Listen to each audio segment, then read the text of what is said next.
Hello everyone, welcome back to my channel. আশা করি সবাই খুব ভালো আছো আর আমিও খুব ভালো আছি।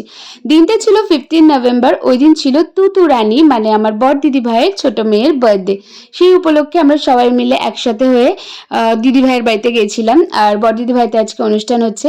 ববু মানে অংশু দিচ্ছে তুতুকে এখানে বার্থডে গিফট, ওর জন্য এনেছে। আর বুবু মানে বড় দিদি ভাইয়ের বড় মেয়ে, ও এখানে সবাইকে সাজাচ্ছে। দেখো তুতুকে এত মিষ্টি করে সাজিয়েছে, ওকে এমনি মিষ্টি দেখতে আর ওকে আরো সুন্দর করে সাজিয়েছে হচ্ছে বুবু। তারপর বাবাই মানে আমার ছোট দিদি ভাইয়ের মেয়েকেও ও খুব সুন্দর করে সাজিয়ে দিয়েছে, বাট নিজে এখনো বিধ্বস্ত হয়ে দেখো ঘুরে বেড়াচ্ছে। বাট যাই হোক, ও পরে সেজেছিল। ও খুব সুন্দর সাজায়, মানে সাজাতে গোজাতে খুব ভালোবাসে। আর তুতুকে এখানে এত মিষ্টি লাগছিল, আমরা সবাই মিলে ওর সাথে ক্লিক করছিলাম, ফটোস ক্লিক করছিলাম।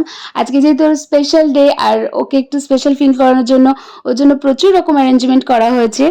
আর মাসি মানে আমার মামার বাড়ি থেকে, ও যেহেতু এটা 12th ইয়ার বার্থডে, সেই জন্য ওর জন্য সমস্ত কিছু 12টা করে এনেছে, মানে 12।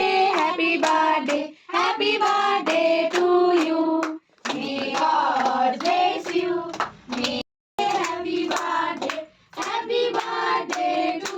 বার্থডেতে কেক কাটাতে কিন্তু একটা সবথেকে ইম্পর্টেন্ট পার্ট থাকে, আর এই কেক কাটতে অনেকটা দেরি হয়ে গেছিলো।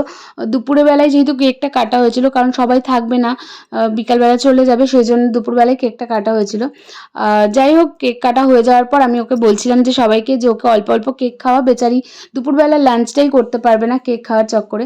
আর এখানে যার বার্থডে তাকে কেক না খাইয়ে আমার ছোট দিদি ভাই আমাকেই কেক খাওয়াচ্ছে, আর আমার মুখে আপ্রাণ চেষ্টা করে যাচ্ছে কেকের ওই ক্রিমটা লাগানোর জন্য।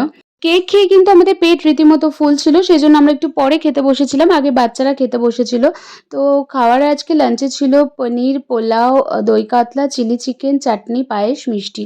সো ওদের খাওয়া হয়ে যাওয়ার পর তারপর আমরা খেতে বসলাম। আমরাই সার্ভ করছিলাম যখন ওরা খাচ্ছিল, মানে দিদিভাইরা সার্ভ করছিল। তারপর আমরা খেতে বসেছিলাম, বড় দিদিভাই এখানে সবাইকে খেতে দিচ্ছিল। তারপর বুবুকে দায়িত্ব দেওয়া হয়েছিল যে সার্ভ করার জন্য, তো ও কি কাণ্ডটা ঘটালো তোমরা শুধু দেখো।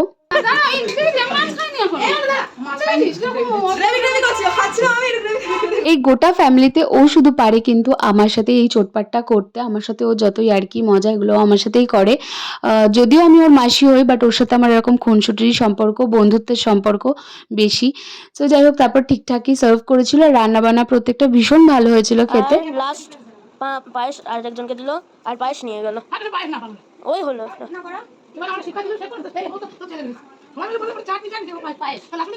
জানি ফাস্ট ফরওয়ার্ড করার জন্য কথাগুলো কিছু বোঝা যায়নি, তাই তো।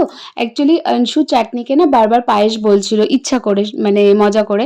তো সেটাই ওখানে বলা হচ্ছে। তারপর খাওয়া দাওয়ার পর আমরা যতক্ষণ না এঁঠো হাতে গল্প না করি ততক্ষণ আমাদের খাবারও হজম হয় না। খাওয়া দাওয়ার পর এখানে সবাই মিলে বসে হচ্ছে গিফট আনবক্সিং।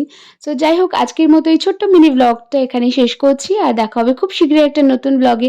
ব্লগটা কেমন লাগলো জানাতে ভুলো না। Stay tune and by.